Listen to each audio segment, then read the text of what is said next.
Et aujourd'hui, la grande fracture arrive. Ce qui se passe en Grèce, c'est le tout début, c'est les podromes d'une grande dévastation. Ce fameux krach bancaire et financier dont Marx n'a pas cessé de parler dans le livre 3 du Capital, il est en train d'arriver. Tout à l'heure, nous parlions du crédit. Le capital est en surproduction généralisée depuis 20 ans. Il a mis en marge des milliards de dollars fictifs pour écouler une surproduction qui n'est pas écoulable. On est en train d'arriver à un point où tout va péter. Les monnaies mondiales vont toutes s'effondrer. Et par quel pays ça va commencer? Celui qui va dans la direction du bas. Quel est le pays dont les lettres vont dans la direction du bas? Il n'y en a qu'un sur Terre. Yavan. Yud, Vav, Nun. Et pourquoi la Grèce? Parce que la Grèce, c'est celui qui représente le Chocher. C'est pour ça qu'à Hanouka, on lutte contre les Grecs, on allume de la lumière. C'est lui qui plonge le monde constamment dans l'obscurité. À la fin des temps, il replongera lui comme étant le démarreur de l'histoire. Celui qui va replonger toute la Terre dans l'obscurité. Ça s'appelle dans le domaine économique l'effet domino. La faillite de la Grèce, c'est Goldman Sachs. Et Goldman Sachs, c'est qui? C'est quoi? Je citerai le patron de Goldman Sachs qui s'appelle Lloyd Blankfein, un nom pas très catholique que j'ai du mal à prononcer, et qui sort une phrase absolument d'une beauté parfaite qui dit « Je ne suis jamais qu'un banquier qui accomplit le projet de Dieu ». Récitez cette phrase, retournez-la dans tous les sens, faites-la rouler dans votre cerveau et essayez d'en comprendre toute la puissance de révélation et d'honnêteté profonde et surtout de religiosité intégrale. C'est un des géants de la finance mondiale. Goldman Sachs, la banque d'affaires la plus puissante de Wall Street, plus de 13 milliards de dollars de bénéfices en 2009. Sorte de super prédateur qui, après avoir dévoré certains de ses concurrents, s'attaque aux États. Première victime, la Grèce.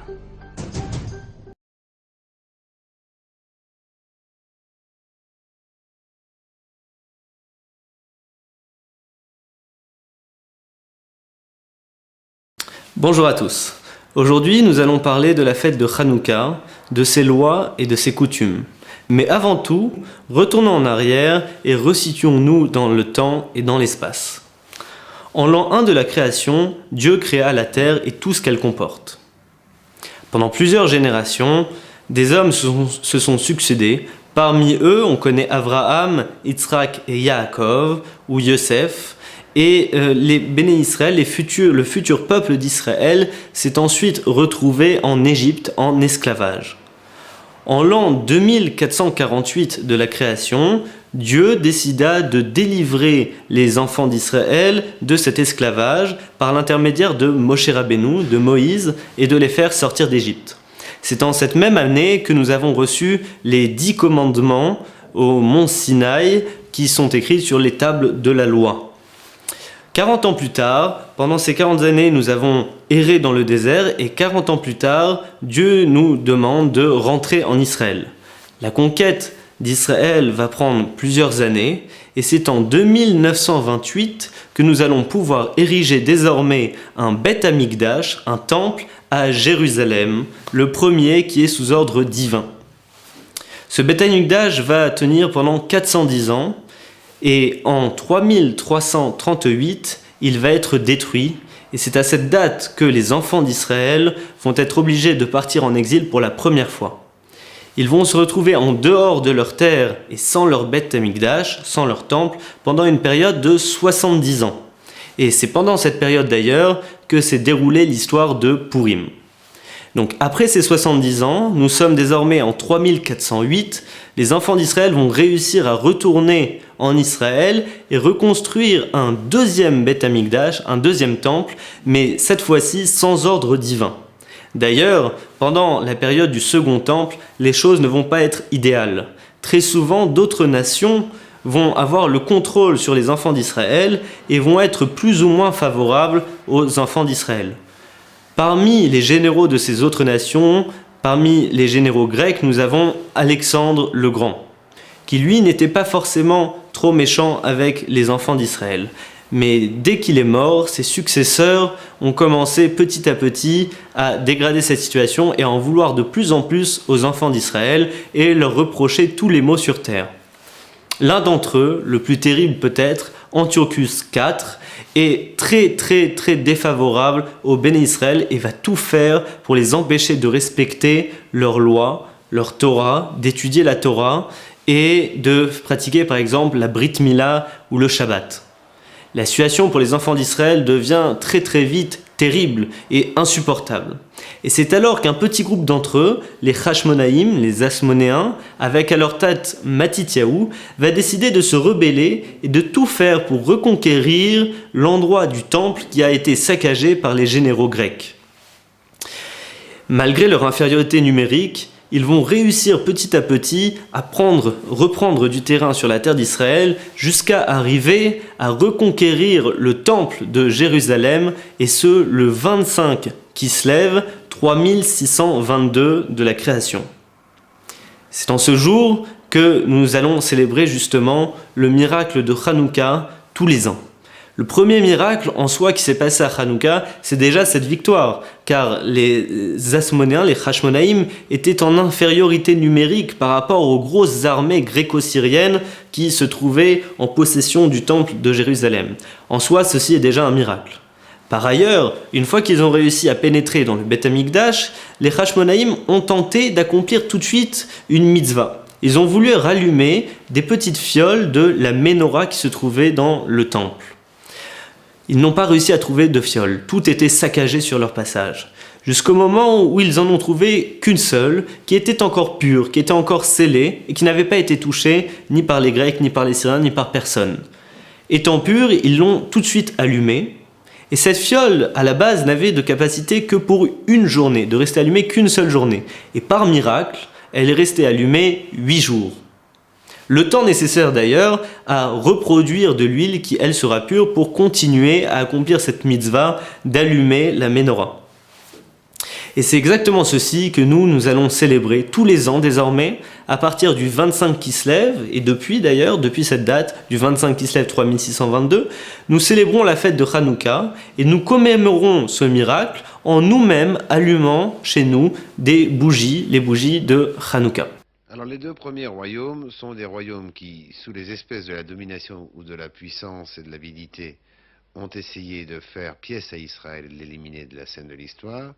Avec le troisième, l'Empire grec, qui est au centre de la fête de Hanouka d'ailleurs, avec ce troisième empire, le problème se situe à un tout autre niveau, c'est l'opposition de deux idéologies.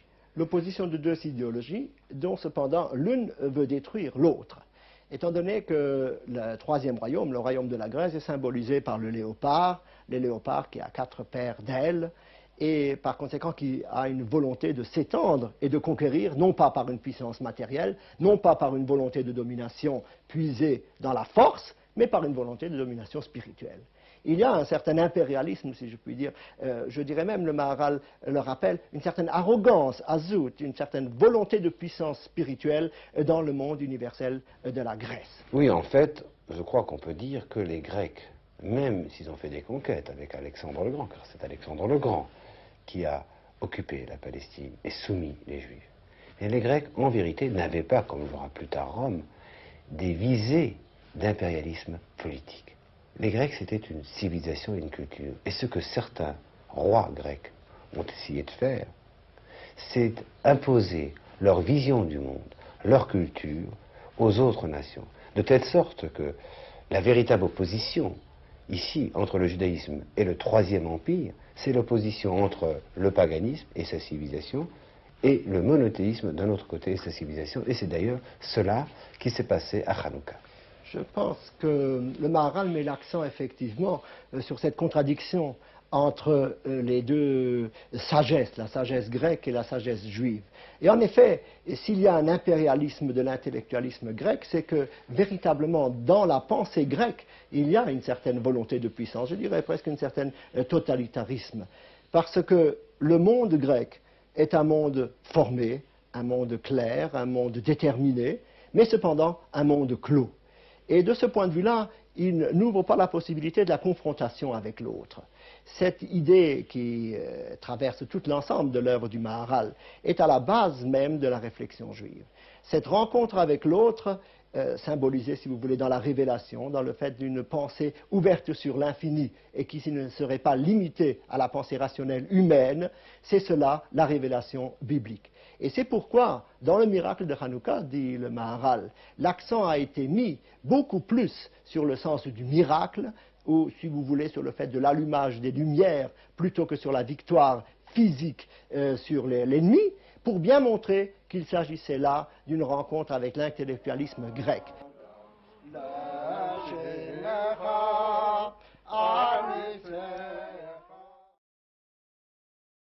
D'abord, il n'y a pas de création. La création, alors c'est pas simplement la science moderne du capital qui dit qu'il n'y a pas eu de création. La science moderne du capital, qui est une imposture généralisée à tous les niveaux, de temps en temps, est obligée de reconnaître des objectivités incontournables. Et l'objectivité incontournable du « il n'y a jamais eu de création », elle remonte d'abord à la richesse radicale des présocratiques. C'est-à-dire que le grand mouvement de pensée générique, de pensée subversive, qui caractérise Héraclite, Empédocle et Parménide, et d'ailleurs d'autres, comme Thalès, Anaxagore, Anaximandre, donc tout ce que l'on a appelé les présocratiques, c'est cette compréhension dialectique et immanente que le monde est l'automouvement de son éternité. Le monde, comme mouvement d'énergie, comme feu radical d'automouvement permanent, tel que le dit Héraclite, il a toujours existé et il existera toujours. Il y a une vision pathologique anthropomorphique qui renvoie finalement au fétichisme initial de l'enfant dans la société du construire et du créer. Vous voyez un enfant qui regarde une table et qui dit « Papa, qui a fait la table ?» Donc il y a nécessairement un menuisier un jour qui a fait la table. C'est-à-dire que la table, elle a eu un début. Mais le monde, nous dit Marx, n'est pas un objet. Le monde est une relation dialectique. C'est-à-dire que le monde n'est pas là un posé. Il ne peut être compris comme ça. Et d'ailleurs, c'est très très intéressant parce que la forme la plus caractéristique, ce sera la forme juive de la création du monde, et la forme la plus caractéristique de l'anticréation du monde, ce sera la forme grecque. Il y a donc une opposition radicale entre la pensée juive et la pensée grecque. Il y a une opposition radicale entre la Genèse, Héraclite, Parménide. Mais c'est cette opposition aussi qui fonde toutes les autres oppositions, et on en revient tout à l'heure à Hegel, sur l'autre du monde. Si le monde a été créé, il a été créé par un autre du monde. C'est donc la césure, c'est donc la séparation. Si le monde n'est pas l'automouvement de lui-même, il est donc l'hétéromouvement d'autre chose. S'il est l'hétéromouvement d'autre chose, il y a la séparation. Et c'est parce qu'il y a cette grande séparation première théologique que vont se fonder ensuite toutes les séparations aliénatoires du temps. L'acte de compréhension qui voudrait que le divin soit l'autre du monde implique l'idée de création. Puisque s'il y a un autre du monde, c'est précisément l'autre du monde qui a créé le monde et qui est donc la sanctification aliénatoire du séparé. Pour les Grecs, il y a des énergies cosmiques en mouvement éternel qui se tendent, qui se déploient, qui se rétractent, qui se juxtaposent, qui s'accordent, qui se désaccordent, qui se déplacent, qui se redéploient, qui se déplient. Il y a un mouvement infini, des automouvements infinis de ce par quoi le monde se pose comme infinité de lui-même. Et dans ce mouvement d'infinité au fond de lui-même, on a effectivement des grandes oppositions radicales sur des catégories cosmiques comme le feu, l'eau, le chaud, le froid. Et c'est d'ailleurs très curieux parce que les présocratiques avaient cette intuition que nous venions de l'eau. Et à un moment donné, dans ces bouillonnements dialectiques où le feu et l'eau, le sec et l'humide, le chaud et le froid se rencontrent, il y a eu effectivement des développements énergétiques de micro-appareils cellulaires. Et à partir de là, dans une longue durée dialectique, se sont mis en marge des processus historiques, physiques, biologiques, de formulation et de formulation de nouvelles informations. Le monde est une information où les positionnements énergétiques se parlent, se structurent, se coagulent, se dissocient. Donc, la grande intelligence grecque, c'est de comprendre qu'il ne faut pas faire de projection anthropomorphique sur le devenir du monde à travers le regard infantile d'un garçon ou d'une fille qui dit à son père ou à sa mère « Dis-moi, qui a fait la chaise ?» Le monde n'est pas un objet fabriqué. Le monde est une dialectique d'autoconstitution énergétique en mouvement permanent de métamorphose et de transdépassement. Dans la communauté primitive, la mort, bien évidemment, elle n'est pas glorifiée, mais elle est acceptée comme un moment où l'amour se recompose. Et c'est là où, chez les Grecs, comme chez le Christ, comme chez les Indo-Européens radicaux de la tradition communiste, il y a cette compréhension de la vie éternelle.